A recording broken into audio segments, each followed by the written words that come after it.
So it's a big topic. We're going to start to dive into a little bit around this today. Okay, please join in. Gyanatamurandasya Gyananjana Shalakaya Chakshurun Militamyena Tasmai Shri Gurave Namaha Shri Chaitanya Manobishtam Stapitam Yena Bhutare Swayam Rupa Kadamayam Dadati Swapadantikam Vandeham Shri Guru Shri Tapadakamalam Shri Gurun Vaishnavanscha Shri Rupam Sagrajatam Sahagana Raghunatam Vitam Tvam Sajikam Sadvaitam Savadutam Virjana Saitam Krishna Chaitanya Devam Shri Radha Krishna Padam Sahagana Lalita Shri Vishakam Vitanscha Hey Krishna Karuna Sindhu Dinabandhu Jagapate Gopesha Gopika Kanta Radha Kanta Namostute Tapta Kanchana Gaurangi Radhe Vrindavaneshwari Rishabhanu Sute Devi Pranamami Haripriye Vancha Kalpatarubhyascha Kripa Sindhubhyecha Bhaktitanam Bhavanebhyo Vaishnavebhyo Namo Namaha Shri Krishna Chaitanya Prabhu Nityananda Shri Advaita Gadadhara Shri Vasari Gaur Bhaktavrinda Hare Krishna Krishna Krishna Hare Hare Hare Rama Rama Rama Hare Hare.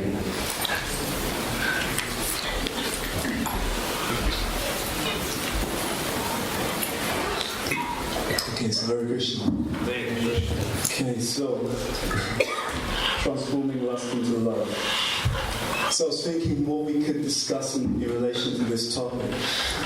I guess the first thing to do is two things to do. First of all, before I get into this topic, I'm just going to expand on something that happened yesterday.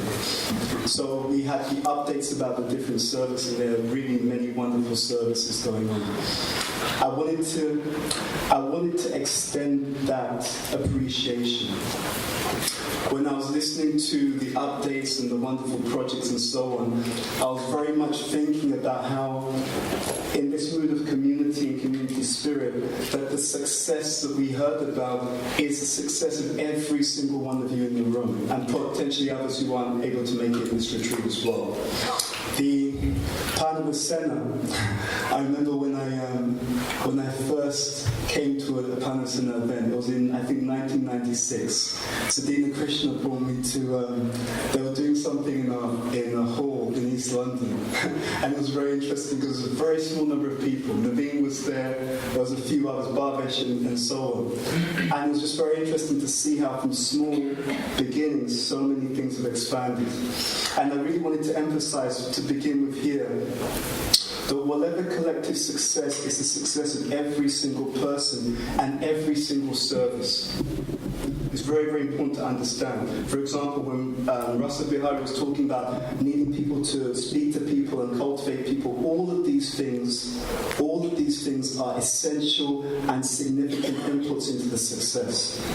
So it's really important to understand, because I told Vrindavan Bihari to tell his wife, when Vrinda Kishori was talking about how she's just in pea shoots, I was thinking, well, no, hold on.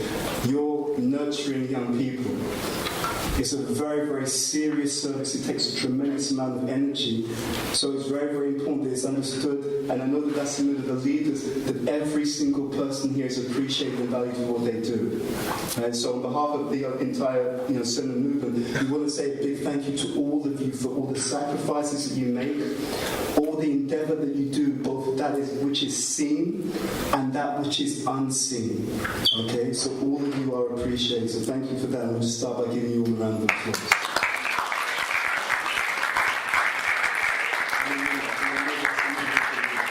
Okay, so that comes from all the leaders in Sena, because that's their mood actually towards all of us. Okay, now we're going to get into it. Okay. So, transforming lust into love. We're not going to be able to cover this huge topic in one session. Okay, it's a big topic. But what we can do is we can start the discussion. That's one of the goals of this presentation. The other is we can start our own contemplation about this. I'm a big believer that, and I was discussing this with Akandadi this morning.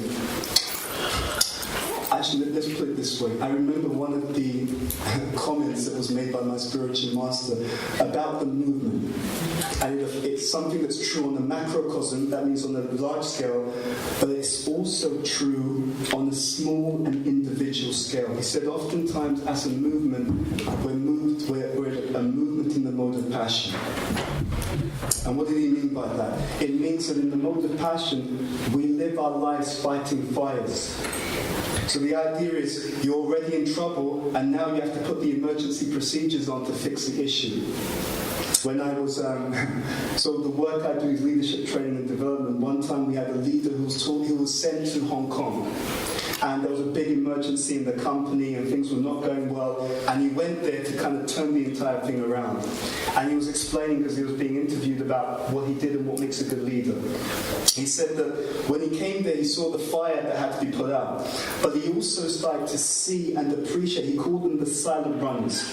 And this relates to what we're talking about. He said the silent runners are people who are leading and acting in such a way that the emergency never arises in the first place. And when I coupled this point with something that my spiritual master said, I saw what he meant. It's very easy to be in the movement in the mode of passion. Mode of passion means there's an emergency and now we have to put out the fire. Now, there's a different approach.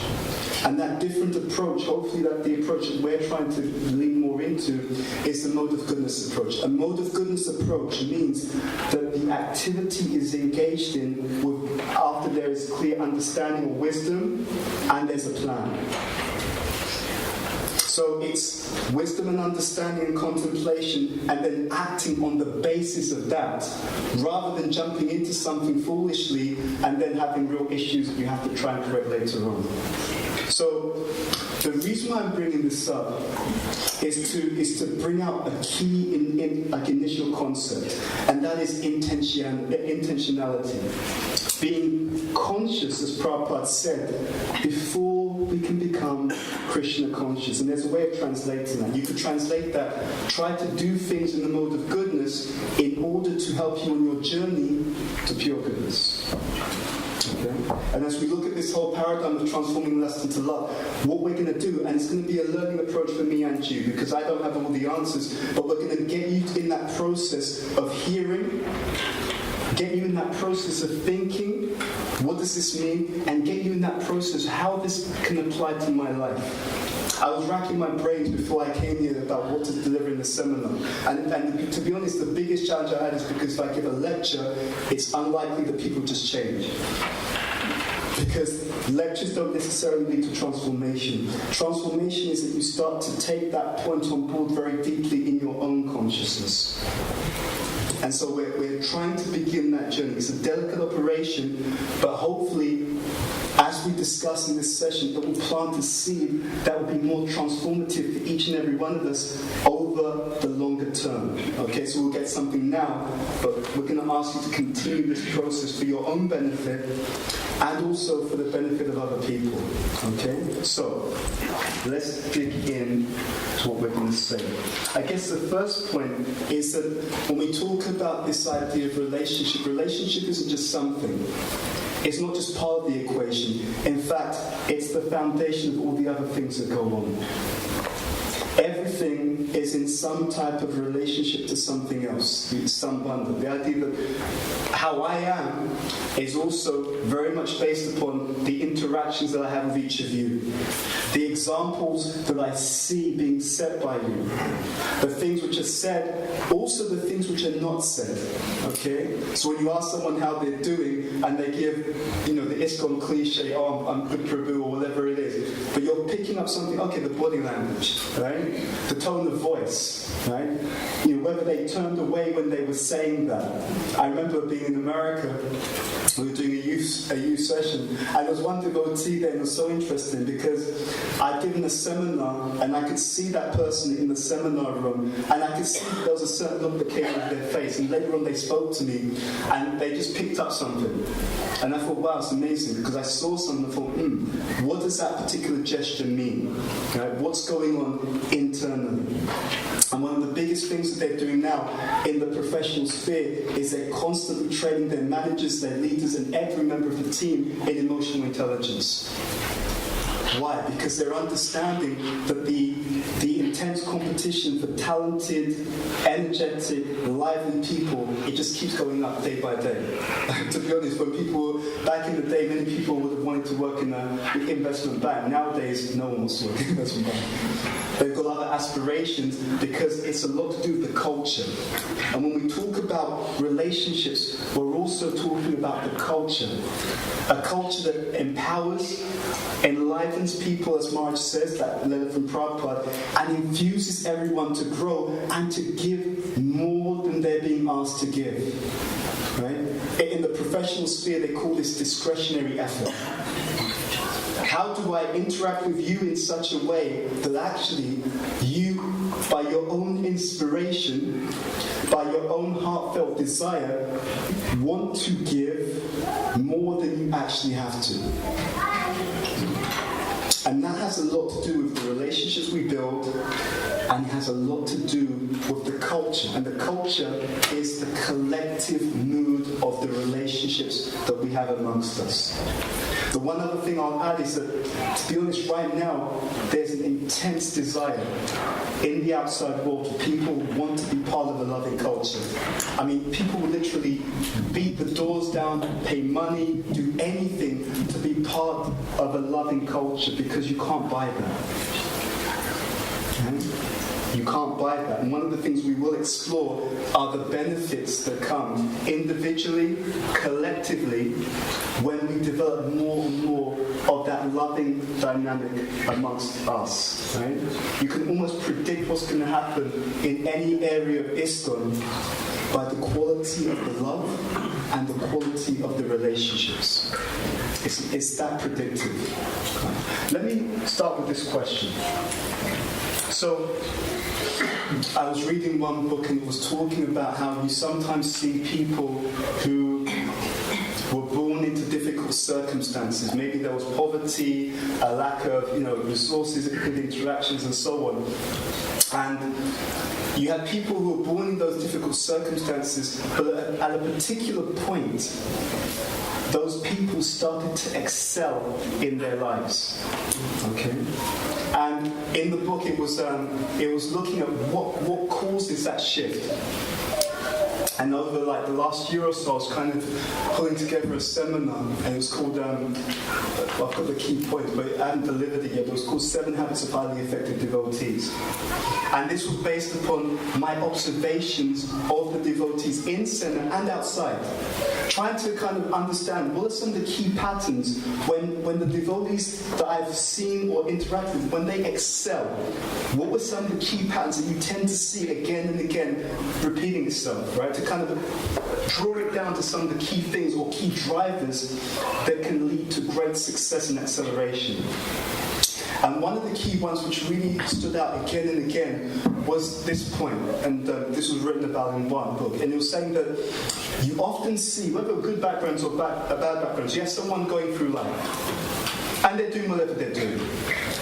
And then at a particular point, they make a significant connection. Right? And I'll repeat that. They make a significant connection with someone who's genuinely loving, right? There's not a plan to kind of get something. There's a detachment. It's all about you. I'm not trying to get something. They genuinely love, appreciate, and encourage that person to be what they're truly meant to be. Okay? And you see that one of these patterns is that when such a person connects with that individual, suddenly they start to excel. They start to excel. Because actually what's being communicated, and this is a very interesting thing, what's being communicated is a very, very simple message ultimately, and that is that you're important. That one message. Actually, you're important, you're valuable, and you're valued.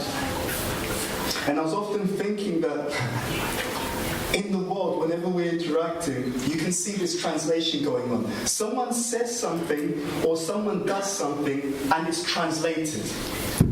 I've heard what you said, I picked up the whole thing, I picked up what you said, I picked up the tone of your voice, I picked up your body language, and I'm translating it through the filter of my experience and my mentality into what it means for me.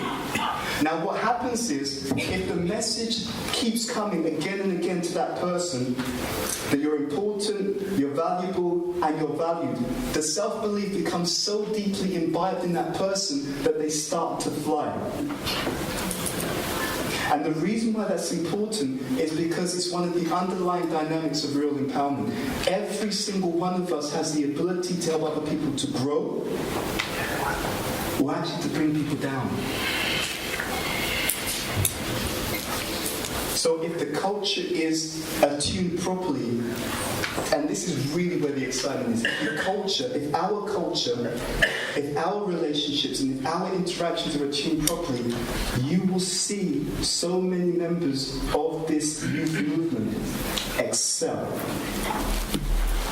You'll see so many of the people's gifts that the person didn't even know that they possess. You'll see them coming out. And it's the duty, I really like what Naveen said about this victim consciousness, it's our duty to be that for other people. It's our duty to be that person in the lives of as many others as we can. And if we do that, if we calibrate that, life will be incredibly both inspiring, exhilarating, and very, very infusing. So this is all about how we develop relationship, how we deal with relationships in a positive way, knowing that the way I'm dealing with other people is also very much related to how I'm going to be dealt with myself. Okay? So I wanted to make this as the first point, and to just get us to just tune into that. How do I deal with others? Because Christian Avatar asked me to speak about relationships in general, but also we'll focus on, and we'll come to that in a second, some things around the male-female dynamics as well. So, brace yourself. Okay, let's go. Okay, so that's the first point. The intentionality of our dealings. For the second point, I'm going to read you something from the Bhagavad Gita. And what we're going to tune into here, and this is from chapter 3, text number 37 of the Bhagavad Gita. This is a famous verse, but it has so much deep import and deep application. Okay, so this is Krishna speaking to Arjuna about the thing that causes us to have real difficulty in this material world. Okay? So I'll just read the Sanskrit, and then we'll go to the translation, and at least some of the purport together, because I'm going to draw out some key points and get us to start to think about these. When I read this, what I'm going to ask you to do is hear this in a meditative way. Okay? Linking back to the point we made earlier, it's not about just hearing the knowledge, but it's actually, if we meditate on it, it starts to go deeper into our consciousness. And the deeper it goes into our consciousness, the more that we start to transform through the knowledge, rather than just having it on a superficial level of consciousness. Okay. This is Krishna speaking to Arjuna. Shri Bhagavanu Vacha, Kama Esha Krodha Esha, Rajaguna Samudbhavaha, Mahashano Mahapatma, Vidyenam Ihaverinam. Translation. The Supreme Personality of Godhead said, it is lust only, Arjuna, which is born of contact with the material mode of passion, and later transformed into wrath, and which is the all-devouring, simple enemy of this world. Okay. When the living entity comes in contact with the material creation, his eternal love for Krishna is transformed into lust, in association with the mode of passion. Or in other words, the sense of love of God becomes transformed into lust as milk in contact with sour tamarind is transformed into yogurt. Then again, so that's the first level. So we go into the material world, in contact with the material creation, particularly the mode of passion, the lust, and the love becomes lust. Now you're going to explain the next step. Then again, when lust is unsatisfied, it turns into wrath. So the first stage is lust, then it becomes wrath, Wrath is transformed into illusion, and illusion continues the material existence. Okay, so these 4 stages play out.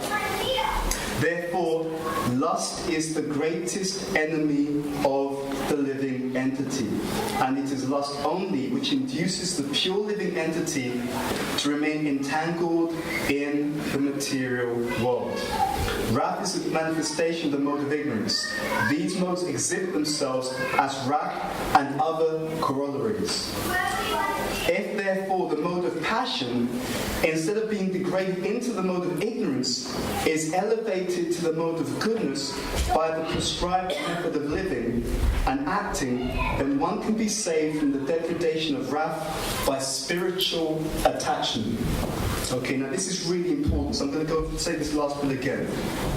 Okay, if therefore the mode of passion, instead of being degraded into the mode of ignorance, is elevated to the mode of goodness by Prabhupada says, by the prescribed method of living and acting, okay, then one can be saved from the degradation of wrath by spiritual attachment. We're going to unpack that and what that means in a moment. So the key thing here is that we're being given a formula. One of the most amazing things about Prabhupada's books, if you get into them, is full of formulas. There's just one place after another, very clear sequence of events, very clear explanation of what's going on, very clear formulas for how things work. These are empowered formulas by Nitya Siddhas. So what you have here is a system, if the individual so chooses to take hold of it, that can help us to experience things in a much better way than we've experienced life previously. Okay? So we want to start to explore what this means, but we want to do it in a particular way. I want it to be interactive because I think, again, it makes us do more thought, and it makes the knowledge and the teachings penetrate the heart a bit more deeply. What I'm going to ask you to do is the following. We're going to draw out this understanding. We're going to take it in a couple of different areas. Let's start with a general area. I'm going to ask you to get into groups of 3. And I'm going to give you 5 minutes. And in those 5 minutes, I'm going to ask you to answer the following question. Okay? So let's start here. 5 minutes in groups of 3. And actually with this, I'm going to ask you to be in groups of 3 with people that you do not know so well. Okay? Be very clear on that. Not your friends. People that you do not know so well. In a group of 3, what are your hopes and aspirations in terms of relationships in general? Okay? So I'll repeat that. When we go into a relationship, whether it's a friendship, anything like that, don't actually get into the male thing, and we'll come to that in a bit. Okay? But generally, first of all, when we get into relationships, let's say friendships, for example, what are the hopes and the aspirations that we have as we try to engage in that kind of relationship, okay? We'll give you 5 minutes and then we're going to hear from the groups. Groups of 3 with people that you do not know so well, and feel free to move around. Over to you.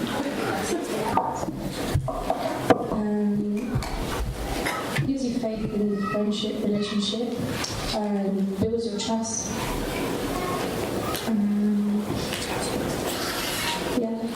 That's fantastic. Thank you. If you could pass the mic.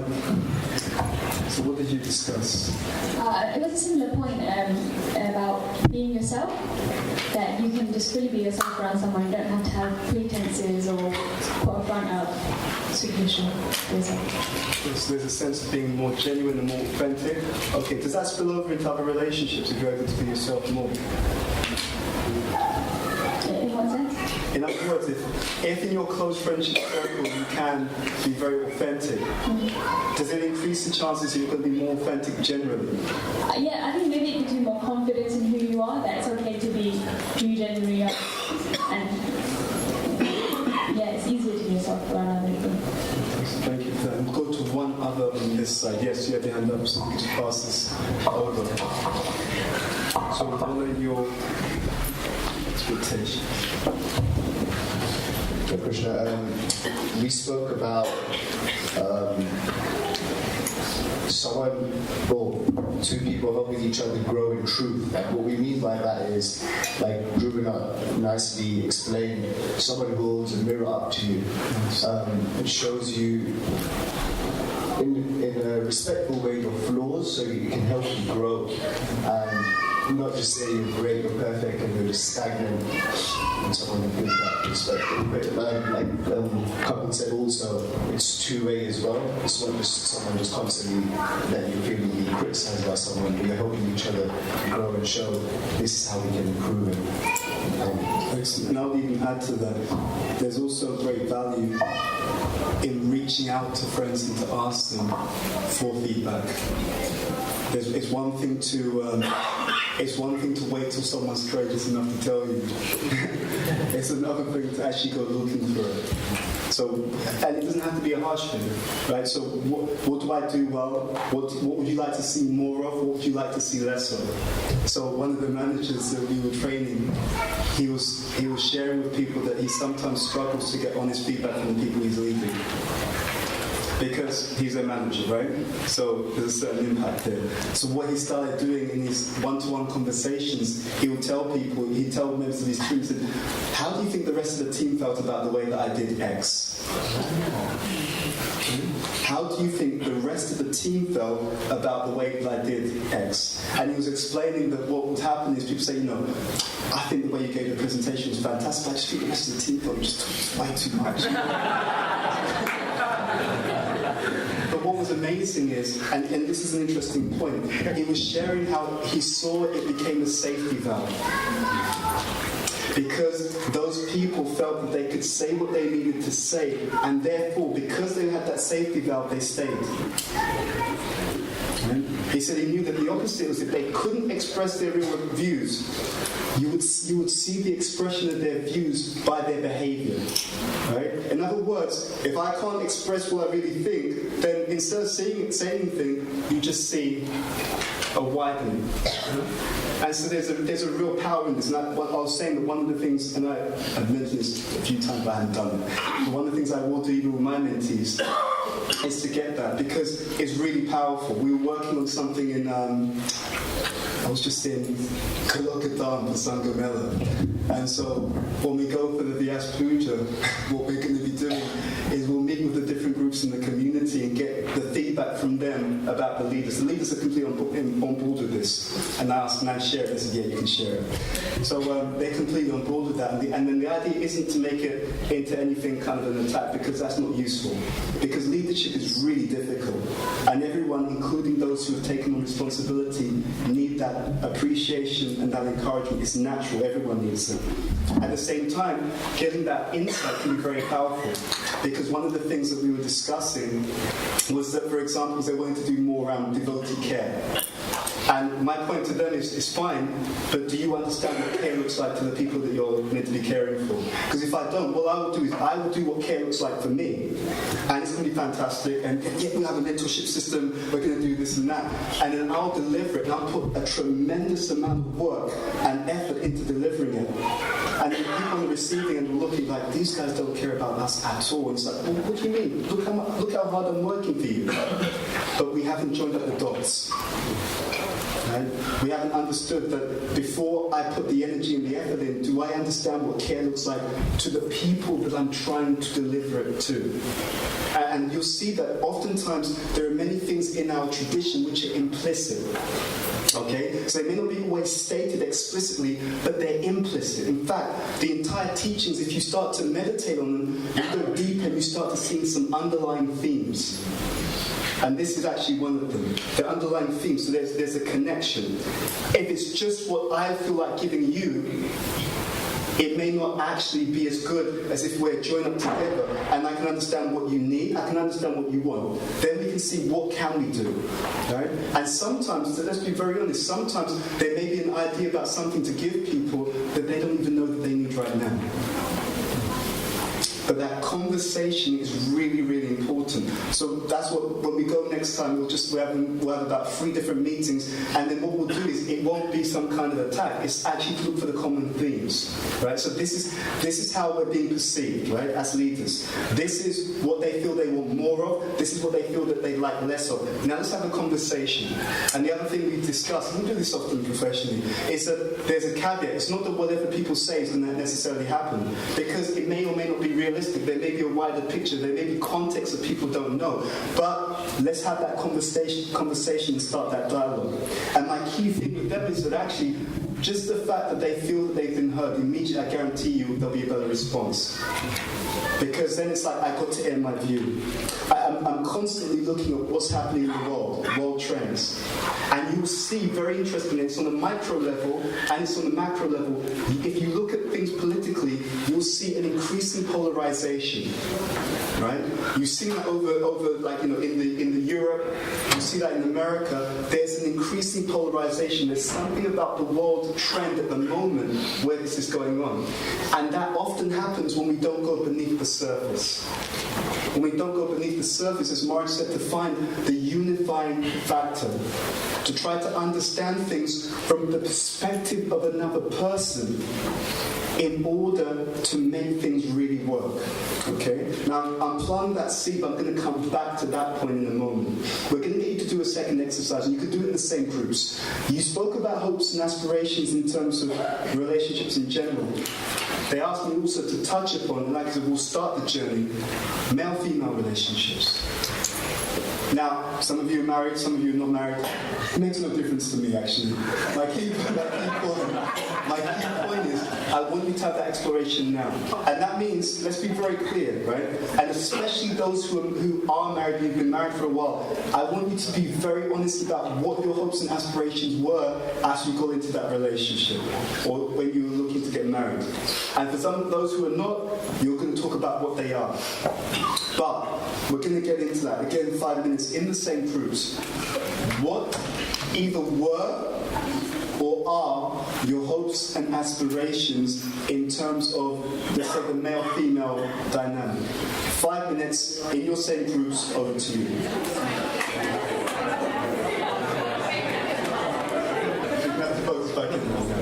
So, what were you discussing? So, hopes and aspirations in terms of male-female relationships. We'd like to hear a few people just share what they were or what they are. Yes, so I'll start with Alpesh.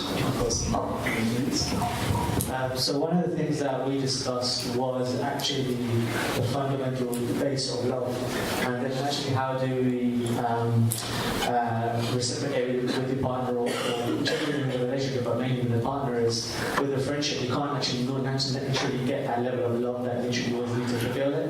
With your partner, you would a lot more time. But we looked at the 5 Gary Chapman's 5 love languages and how to actually nurture each other's love. That you actually need. So one person may actually get love from actually receiving gifts, but another person gets love from words of affirmations or like quality time, and that's a good fundamental base actually saying support each other's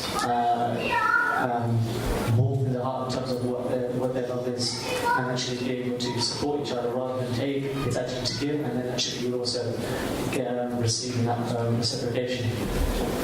Thank you very much for sharing that. I'd like to hear something on the ladies' side, please. What are some of those hopes and aspirations? What are they, or what were they?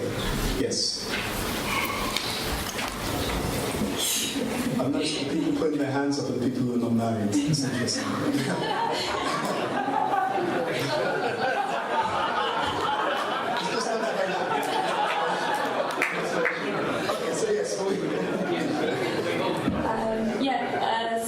We also talked about sort of idea of like. Can I ask everyone to tune in, please? Yes. Sorry. So we also talked about the idea of like mutuality, kind of reciprocation, and like kind of mutually pushing each other to improve and being honest and open with each other about things. And one of the other things we talked about is having aligned motivations and values, and that can be really, really important. So like determination, but towards the same things. So you kind of work together, you're a team. Fantastic. So that teamship, working towards similar goals. Okay, thank you. Only yes, I saw Nanda Gopa's hand was up, and he is married. Can I just check if my wife is here? There she is. And she's watching you. And she's revealed in my mind.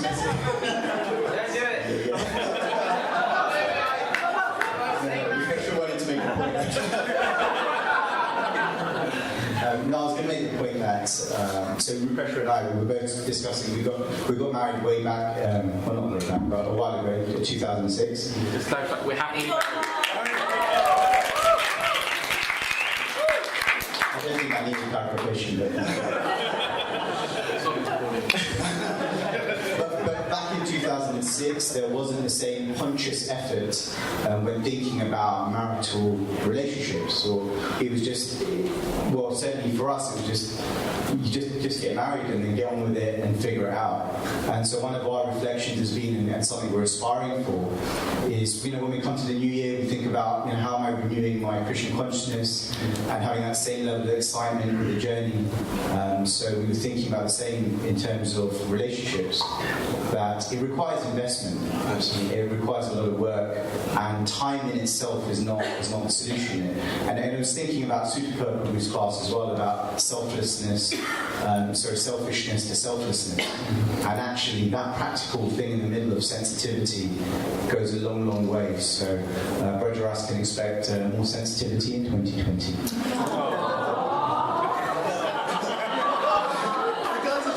Saying he's lying, but it's a public declaration. It's accountability. Okay, so anything else on the female side? Okay, I saw a hand up. Yep, so if you could pass the microphone.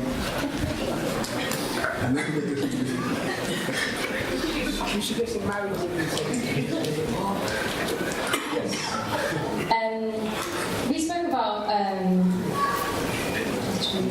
okay, so even before you get into a relationship, you have this ideal person in your head. So you're building up all these little expectations of a perfect partner, and then once you go into that relationship, it's so important not to have expectations from your other half, because that's what's going to disappoint you, and that's what's going to probably slowly break your relationship, because you're not getting satisfied because you built this perfect thing within your mind. That person's not able to give it to you. So it's also understanding that neither of you are perfect, but in your relationship, whilst Krishna is in the center, that's what's perfect. Then we just also went on to about communicating and understanding each other, because that's another thing. When you're holding back things, and then that leads to arguments, even just in friendship as well. So communicating what's upset you, and also the good things about each other, because at the beginning of every relationship, you were like, oh yeah, I like this about you and stuff like that. But years down the line, you get so complacent with that person, you stop saying this good stuff about each other. So it's so important also to show gratitude within your relationship. Thank you very much for sharing that. What I'm going to do is I'm going to switch this in a different direction. And for this next discussion in your same groups, in the purport that we read, we talked about, Prabhupada is speaking about the mode of passion, okay? And he talked about how if that comes up, then we're in a very good situation. If it goes down into ignorance, we're in even more trouble. What I'd like you to do now is to discuss in the same groups the answer to the following question. What could go wrong, emotionally, spiritually, or physically, in a relationship when we're dealing more with the mode of passion. Okay? So I repeat that. If we're dealing more with that mode, passion, okay? If I'm involved in that passion, if I'm instigating it or I'm on the receiving end of someone else's passion, what could go wrong in that relationship? Either emotionally, for you or the other person, spiritually. Spiritually means in terms of their aspirations in Krishna consciousness, their practice, anything like that, their vows. What could go wrong physically? Okay? Again, 5 minutes in your same group. So when the relationships are approached from that passionate angle, what could go wrong in some of these areas? 5 minutes in your discussions. I saw the thank you, I saw a hand at the back. Yeah? You can pass that.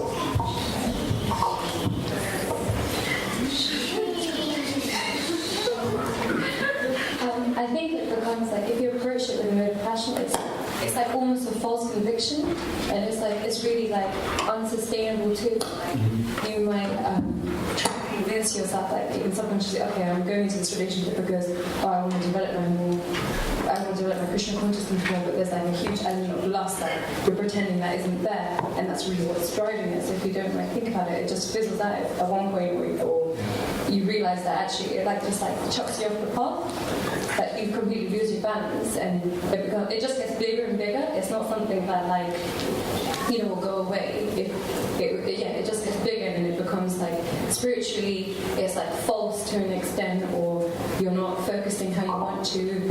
Physically, mentally, it becomes all you focus on, and it rears its ugly head in different ways.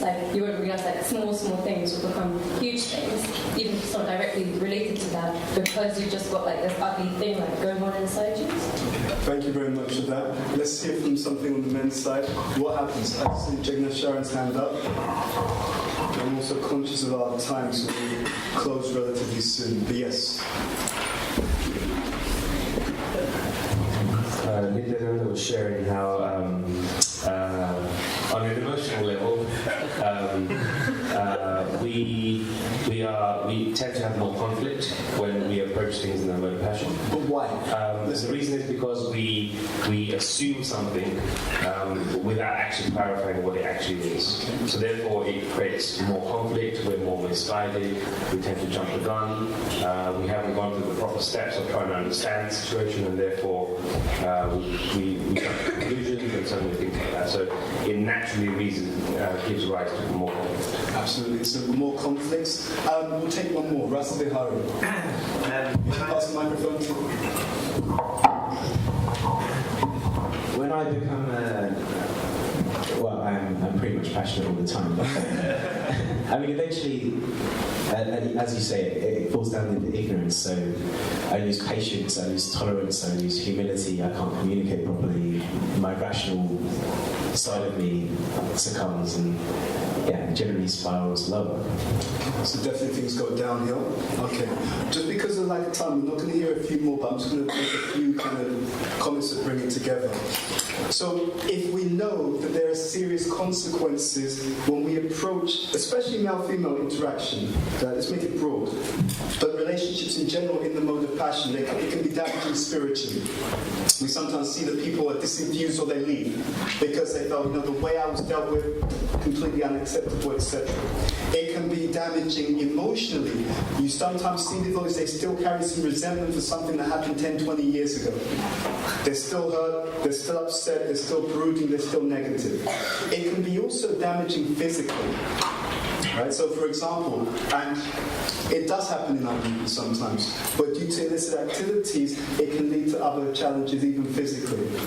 What I'm trying to get at is that if we know very clearly that the mode of passion can lead to these negative outcomes in terms of this idea of relationships, especially male-female relationships, if we know that the mode of ignorance is even worse, the only option that we have, and this is what Prabhupada gets at when he makes this point in the purple, he says, if therefore the mode of passion, instead of being degraded into the mode of ignorance, is elevated to the mode of goodness by the prescribed method of living and acting. These are not my words, they're Prabhupada's words. If we have that proper way of living and acting, then what happens is then our interactions come up to goodness.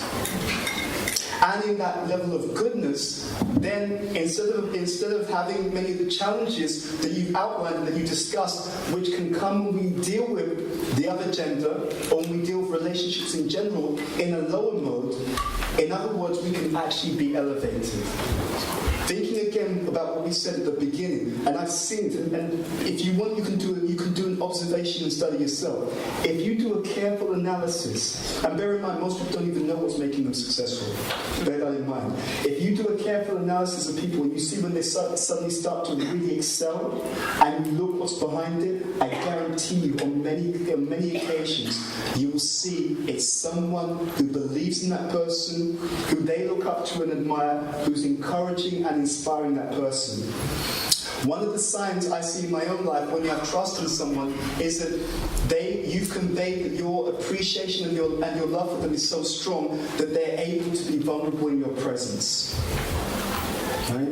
And that's very, very powerful, because then, to the point which I think was a really valid point earlier, now I don't need to hide because this person accepts me. And then what happens, and this is really important for the next generation, because all of you are future leaders, what's important for the next generation is that we can be authentic. What's important for the next generation is that we can be so strong and so resilient and so secure that we can actually go out to people and say, no, how did that go? What do you think I did well?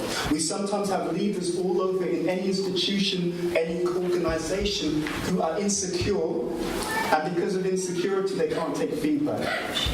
Because they're scared, actually, if someone says that to me, what's going to happen? But we want to be that strong person. I was doing some research on this because I was giving a seminar, actually in Bangladesh, on something related. And what was very interesting, in chakra psychology, they have what they call the Manipur chakra. It's like the solar plexus chakra.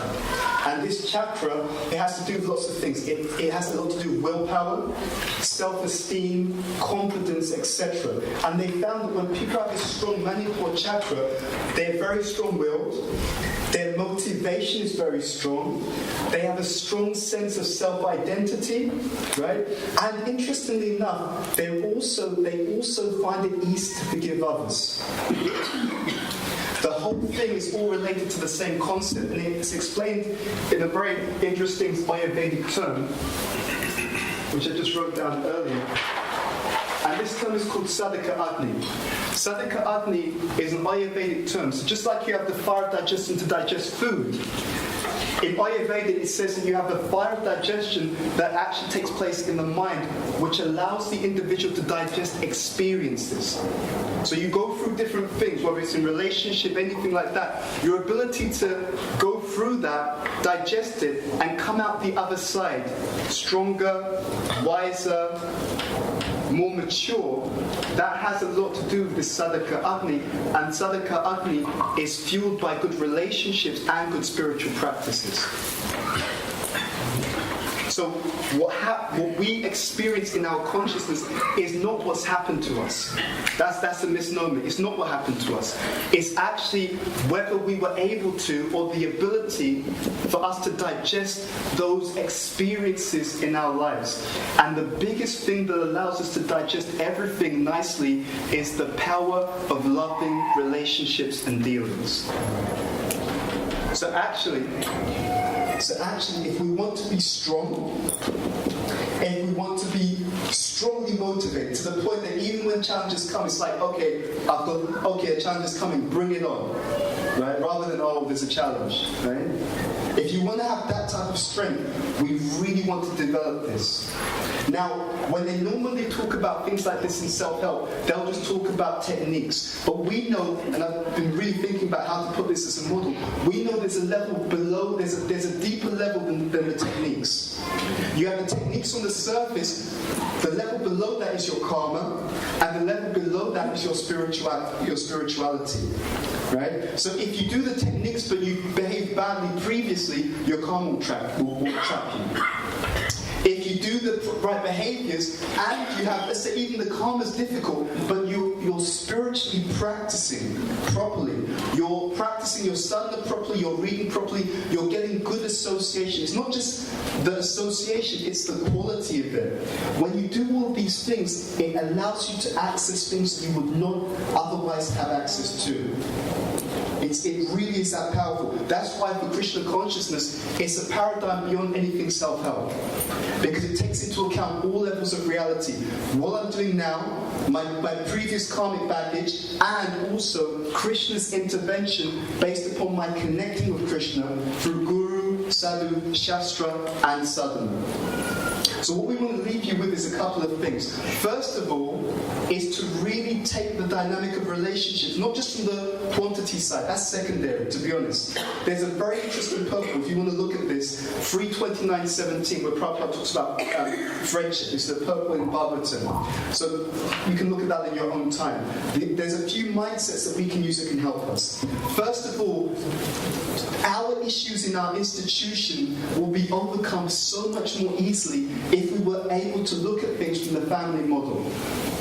Okay? So it's that devotee I don't like, right? It's actually, this is my brother and this is my sister. We're all part of the same family. So when we have disagreements, which we will have, we will definitely have disagreements, and we will definitely see things in a different way sometimes. But it's a question of, okay, now how do I interact with my brother or sister knowing that we have that difference of opinion?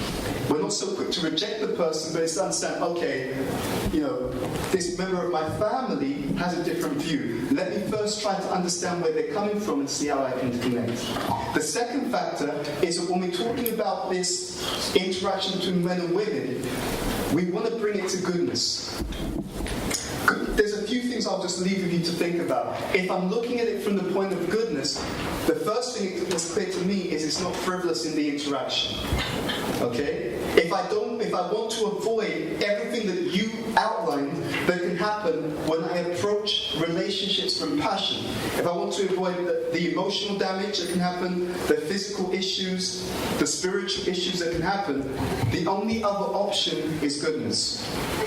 So if I'm dealing with people, this is a principle, you can unpack it in terms of what it means one-to-one, but it means, for example, no frivolous dealings, right? So I'm not interacting with that other person unnecessarily because actually I respect myself, I respect the other person, and I want to grow. I was actually going to read you a quote from the Garuda Puran, but I couldn't find it. But there's a quote that I found recently, and this applies to both sides, but I'll just give you the quote. It talked about how, I can't remember the exact detail, but if a man kind of deals with women in the wrong way, in an exploitive way, it's said that in his next life he will also be exploited, but he takes birth as a female to have that exploitation.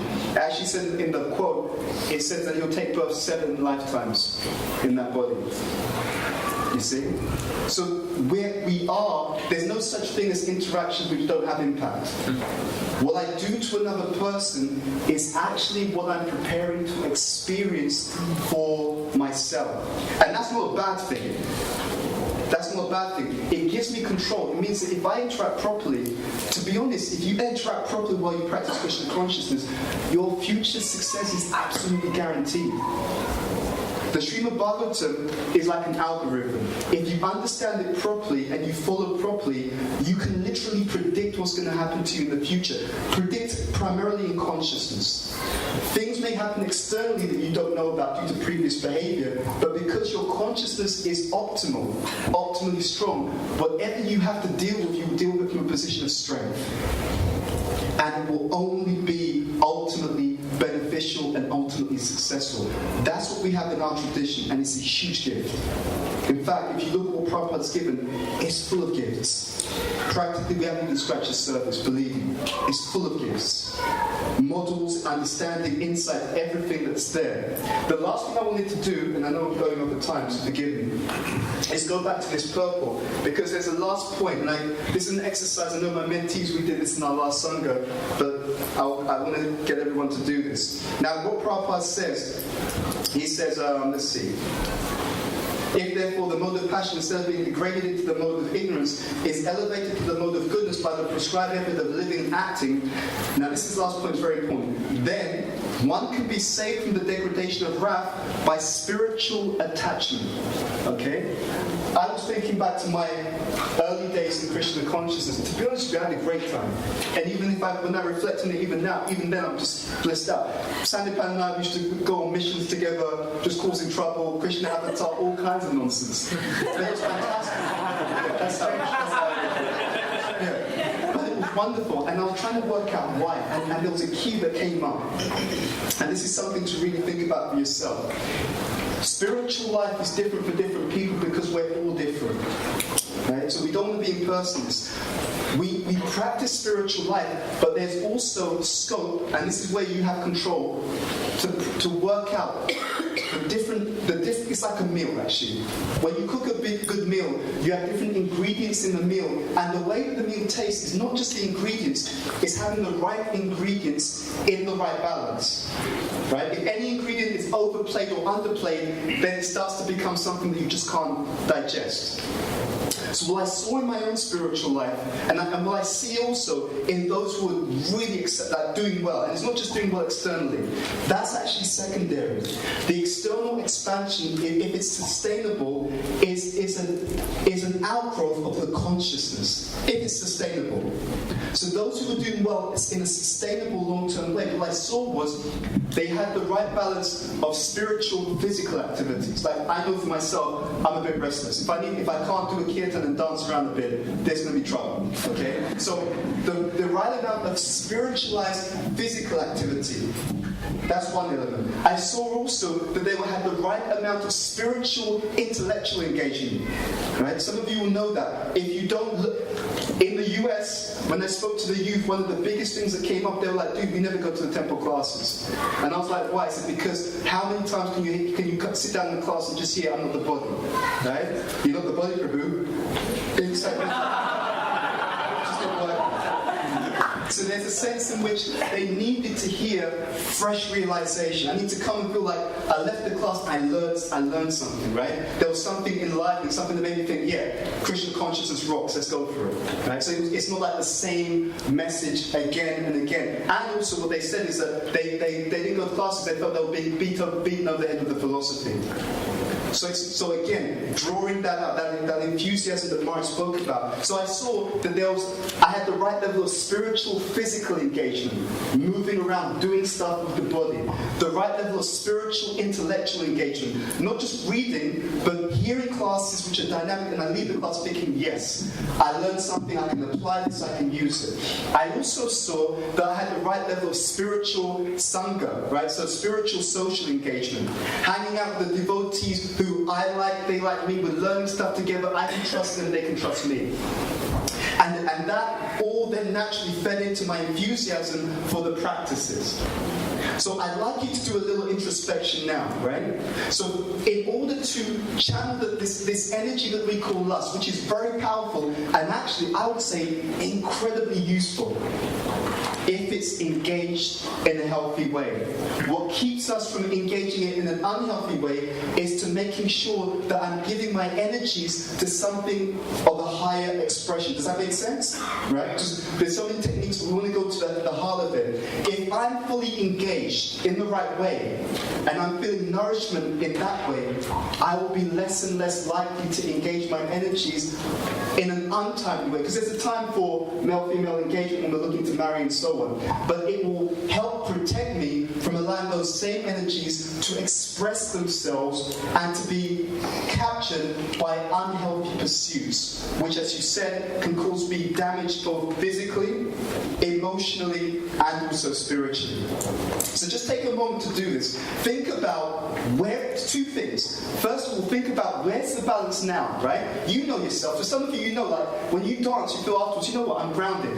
I think that when I'm grounded, whatever happens, it's that cool, dude, no problem. If I'm not grounded, it's like, why is he doing this? Right? It becomes a different thing. Because by engaging the physical body in devotional service, it actually has a grounding effect, right? So what do you need in terms of two things to assess. First of all, current state, current situation. How much am I engaging myself physically? How much intellectually? How much socially? That's part one. And then part two is, what should it be? You know yourself, right? So let's make it very practical. So when we talk about spiritual, intellectual, am I reading enough? Am I hearing the classes that make me think, yes, I feel really glad to be a devotee, I'm excited, let's do something wonderful for Prabhupada? Or is it like, you know what, I never read, in fact, I don't go to the classes because the class is depressing, it makes it worse, right? Whatever it is. So first of all, what's the current status? And second, most important, for you to be maximally engaged, for you to feel most alive in your Krishna consciousness. What do you need to see more of or less of, right? For example, I'll be honest, when Sachin Maharaj was doing the exercise of the, everyone moving, I can see some people that they just can't move, right? There's an issue. So, but I was thinking about it, I was thinking, but what's going to happen down the line? And if I've got some energy in my body, where does that energy go? It's got to find some expression somewhere. Either we channel it in a healthy way, or if you leave your energy, your time unengaged, believe me, what happens is Maya will make the plan to engage that energy on your behalf. And the way that she engages that energy is not going to be so healthy. Okay? So the first part, what's the balance right now? Spiritual, social engagement, like good friendships and so on. Where is it at right now? What would you say? Good spiritual, physical. How, to the extent that you need to, how much am I engaged in the body? And it doesn't have to be dancing. It could be doing something else with your body, right? But just the physical side of things. And spiritual, intellectual. How much am I being stimulated to the extent that I need it? Where's the current balance? And then second, where should it be? Okay? So write that down. We'll give you a couple of minutes, and when you're done, and I won't tell you when you need to do this. Once you're done, just someone next to you, just talk about where you are, where you feel you should be, and most importantly, what's your plan from point A, where you are now, moving towards point B, where you need to be, so that you feel, you know what, I'm optimally engaged, therefore my energies are being spiritualized, right? Passion doesn't disappear. Let's be very clear about it. It doesn't just disappear. You have to purify it by engaging that in a higher pursuit. Okay? So write that down. Current percentages, ideal percentages, and then share with someone that you're sitting next to. Okay, so for me, I see that I don't use my body enough. I'm getting restless. What I'm going to do is I'm going to make it a point 2 or 3 times a week. I'm going to go to the temple or go on Harinam, right? Just to get a good spiritual, physical workout. I remember Bhakti Tirthamaj talking about how there were many times in the GBC meetings in Mayapur, and you'd have GBC members who would not turn up, and they'd call in sick. And he said he saw that one of the key reasons why they were ill is because they were stressed. And the reason why they were stressed is because they weren't working out using the physical body. And we know that when we don't have the right engagement, it plays out into our relationships. Okay? So we want to be at our best so we can deal properly, and we want to remember that the law is, if you deal with other people, if we deal with each other, if we deal with the opposite sex in a lower mode, in passion, be prepared that passion, you will feel it in the long term. Right? We're not here to tell you what to do, because we can't police you. You're adults, but you should understand that there's a trajectory to every mode. If you do things in the mode of passion, it begins like nectar, but you'll feel the poison yourself in the long term. If there's an opposite approach, the mode of goodness, if you deal properly, you can optimize everything. You can optimize everything. You can have the best possible quality of relationships, right? Because you didn't deal frivolously with the opposite sex. As we said at the beginning, mode of goodness, I'm conscious, I understand who I am, I understand what I should be looking for, I take guidance, and then I deal. So first wisdom, contemplation, and then activity. That's the signature of the mode of goodness. Yeah? So you can choose how you live your life. We have so many powerful teachings, but our biggest problem is we don't know, or we neglect how to apply them properly. And that's why, and I'll be honest with you, I can see that in so many cases. I can see devotees where I can see you're doing things in the mode of passion. In the long term, you're going to suffer. And it doesn't matter what you think, you're going to suffer. And I see other devotees, okay, you're taking a mode of goodness approach. So that approach, even though it's a bit of work work in the beginning. Okay, I want to move into this ashram. Okay, I speak to the devotees who understand that, who have experience. I get their blessings, I get their guidance. I'm conscious about what I'm doing, and I do it properly. It sets you up for success. And our job, and I remember my mum said this years ago, the whole idea is that previous generations make your life easier. The young people should not go through the difficulties that the elder generation. It's meant to become more successful every time, because we're meant to learn and make sure that whatever we learn through experience, other people catch by hearing. Does that make sense? Okay, so we'll end the exercise and then we'll stop. Because I actually want you to share this with someone, because if you share it, it'll go more deeply into your own consciousness. What were those percentages? What's current? What's ideal? And most importantly, what's your plan? So for 2020 to be a year where I more fully and more expertly engage all my energies such that they're moving me on my spiritual journey and they're not captured and diverted into something of a lower nature. Make sense? Okay, I'll call time in 5 minutes and then we're going to stop. Over to you. Share when you watch your percentages.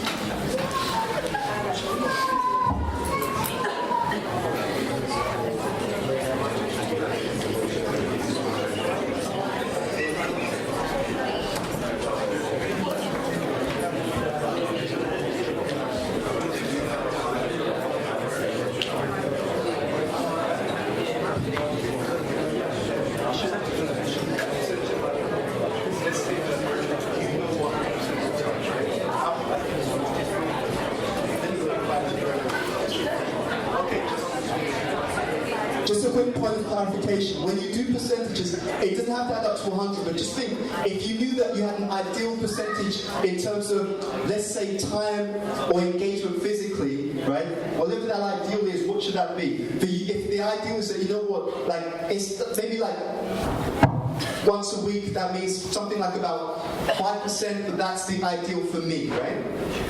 Put that down as your starting point, or put that down as, you know, your ideal. Where is it now? Okay, right now I should be doing like 5%. I should be doing this much, but I'm doing less than that. Just change the thing. In fact, however you want to rate it, the real key thing is it at the right level? Okay. What do you need to push up? What may you need to push down to get yourself more into this platform where you're engaged to the right degree? Okay. However you do it, that's what you're trying to aim for. Make sense? Okay. Please continue. To be very, very honest, and it kept me out of a lot of trouble actually, but what kept me out of trouble is that engagement. So always be thinking, what's the right kind of engagement for me? What's the right level of physical engagement? What's the right level of intellectual engagement? What's the right level of social, emotional engagement to make sure that my energies are moving as much as possible and they're engaged at the lotus feet of Krishna? When I was speaking to Akanti, he made a very interesting point which I wanted to end on. And he was talking about the modes of material nature. And he was talking about how the modes that actually play out also have a lot to do with our intention. So when my intention in dealing with anyone, devotee, member of the opposite sex, whatever it is, when my intention is coming from a good place, actually what it does is it suffuses the situation with more sattva. Very interesting. And that sattvic energy means that there's a greater tendency for things to go out well, to go in a positive direction. Of course, we also have karma from our past. So what sometimes happens is even when you try to do things and you've got a good intention, there may be some reaction, but that reaction isn't because of your good behavior, it's because there's a bit of a debt to pay off from something that we've done previously. The only reason why I'm sharing that is because you have to be able to read the situation properly. Otherwise, what sometimes happens is people think I'm behaving properly and things aren't turning out well. No, they're turning out well. If you didn't behave properly, it would be a lot worse. But you're paying back some past debt while you're also preparing for a future positive experience. That's actually how the situation works. So in summary, a few things. First of all, that empowerment is actually all the techniques and all the systems and all the processes and all the projects, they're actually there to serve the people. Clear? They're there to serve the people. And what allows the devotees, each and every one of us, to excel is that loving exchange, genuine loving exchange, which provides an empowerment and an enthusiasm. So that's point number one. Point number 2 is that we have an option about how we deal with each other. We can deal in a lower mode, in which case you can predict trouble in the future, or we can deal in a higher mode, in which case your success and your attainment is absolutely guaranteed. It's just a question of time. And I'm talking about practicing spiritual life in a higher mode. Okay? So that's the option that we have. And everything that we're doing to other people is something that we're also preparing ourselves to experience. Okay? So the choice is ours.